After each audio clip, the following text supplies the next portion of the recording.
నమస్తే. Welcome to పొలిటెన్ media. Bhakti Bhaskara చూస్తున్న వాళ్ళందరికీ ముందుగా నమస్తే అండి.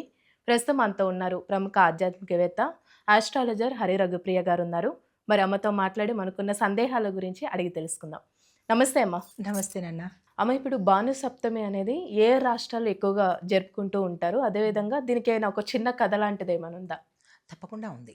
మన దక్షిణాది వైపు రాసప్తమి అంటాము. ఉత్తరాది వైపు భానుసప్తమి అంటారు. ఇది మరీ ముఖ్యంగా మనకి ఉత్తరప్రదేశ్, బీహార్, రాజస్థాన్, మహారాష్ట్ర ఈ 4 ప్రాంతాల వాళ్ళు దీన్ని అత్యంత వైభవంగా జరుపుకుంటారు. అయితే మనకి ఈ సమయంలో ఎందుకు జరుపుకుంటారంటే సూర్యుడు హ్మ్. ఉత్తరం వైపు తన ప్రయాణాన్ని సాగిస్తూ ఉంటాడు 7 గుర్రాల రథం మీద అని చెప్పడానికి ప్రతీకగా దీన్ని భానుసప్తమి అంటారు.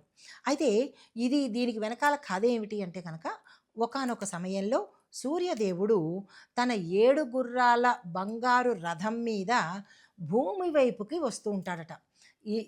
దక్షిణాది వైపు ఉన్నప్పుడు ఆయన దక్షిణం వైపు ప్రయాణం చేస్తూ దక్షిణాయన పుణ్యకాలం అంటాం అప్పుడు. మరి ఈ సమయంలో ఆయన భూమి మీదకి వస్తుంటాడు. దక్షిణాయన కాలంలో ఆయన భూమి మీదకి రాడు. ఈ హ్మ్. ఉత్తరాయణ పుణ్యకాలంలోనే భూమి మీదకి సూర్యుడితో పాటు ముక్కోటి దేవతలు కూడా ఈ సమయంలో తిరుగుతూ ఉంటారట. ఇది మనకి ఋషివాక్యము.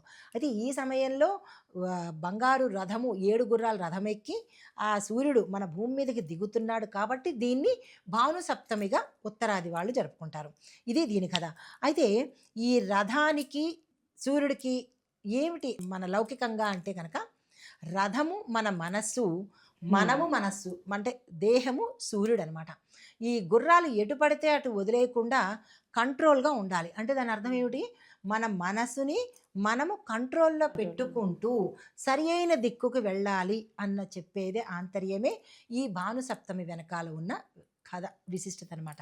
అయితే ఈరోజు చాలా మంచి శుభదినము. సప్తమి తిథి మంచిది, అందులోనూ ఆదివారము, భానుసప్తమి రథసప్తమి రోజు కాబట్టి ఈరోజు ఏ కార్యక్రమాలు చేసినా, ఏ ఓపెనింగ్స్ చేసుకున్నా, కొత్తగా ఏది ప్రారంభించుకున్నా సక్సెస్ అయ్యే అవకాశాలు చాలా శాతం ఉంటాయి.